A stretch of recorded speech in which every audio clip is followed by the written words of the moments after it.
Sanibona niwengane zakwethu ake nginibingelele ngiphinde nginamukele kupina kuphi-ke la kuzofinyelela khona le video wengane wethu ngabe uqala-ke ungena kule channel ngicela usubscribe. Usinde Emlonyeni wengwenya owesifazane obebulawa isoka lakhe emhlathuze village ebusuku ngesikhathi-ke zabo 8 ngokwembiko-ke esabalele ezinkundleni zokuxhumana-ke kuthiwa kuzwa walomfazane-ke ekhala ecela-ke usizo endaweni eyihlashana.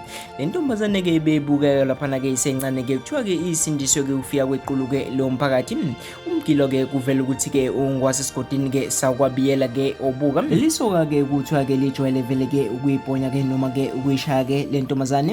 Isoka-ke lichazwe njengojoni-ke wasedondolo-ke ngasemtshana uzibonele yena-ke lapha noma kade khona-ke kulesigameko uphawule kanjena. Yaqala-ke ukubona-ke abantu besifazane-ke bexoxa nomuntu wesilisa ngaleya ndlela. Umgilwa-ke uyiswe-ke emtholampilo-ke engwelezane-ke ningangibuzi-ke ngomlisa nami-ke angazi kusho-ke yena wengane zakwethu-ke afisa-ke ukuzwa mbona ukuthi ngabona-ke uphawula uthini-ke ngalolu daba.